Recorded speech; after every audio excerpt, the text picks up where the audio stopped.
a state of spiritual being. It's a state of being where I'm aware of myself as spiritual, or maybe I should say spirit is better.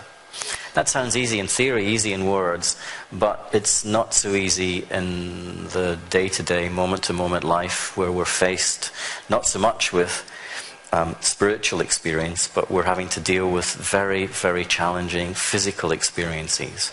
Work, play, travel, money, bills, all the external things that crowd into our life.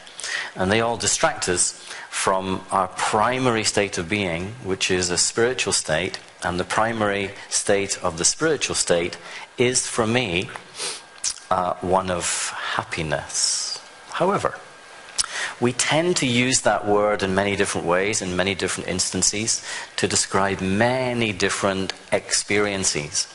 And maybe not experiences, but insperiences. So to set the ground, for me, happiness is a state of being, and it's a state of being that I will feel.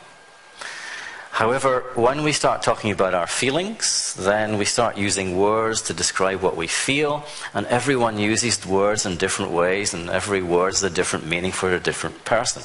So it's quite a difficult topic to actually talk about to someone else.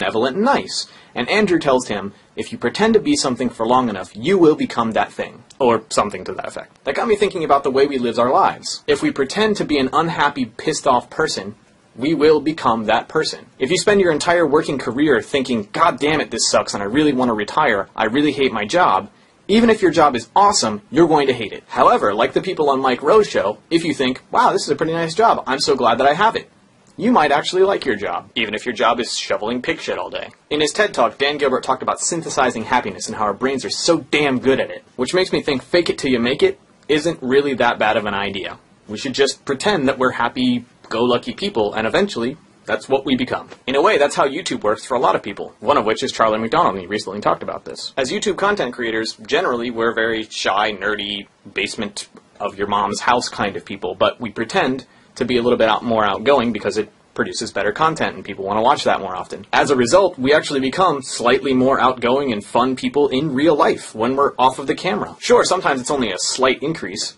but it's an increase nonetheless because we pretended to be someone that we really want to be. We strive for this thing, and therefore it actually physically changes us. Or mentally changes us. I guess it'd probably be a mental change. Anyway, my encouragement is just to fake it till you make it if you hate your job. So if I'm feeling blue, something that I feel helps me is to write down what I'm feeling. So I get the thoughts like off my mind and, like I can externalize what I'm feeling internally. Whoa. Especially for people who don't like to vent to other people. Yeah. I'm so bad at sharing my feelings. Yeah, I think the act of writing it out instead of just like typing it, that also is like much more therapeutic. Oh yeah. I get up. I move. Shimmy it off. Dance it out.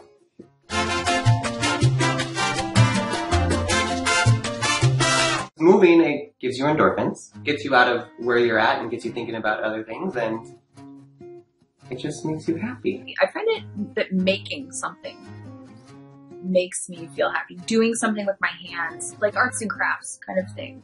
Whether it's sewing, which I'm not really good at sewing, but just like... Is that how you sew? That's how I sew.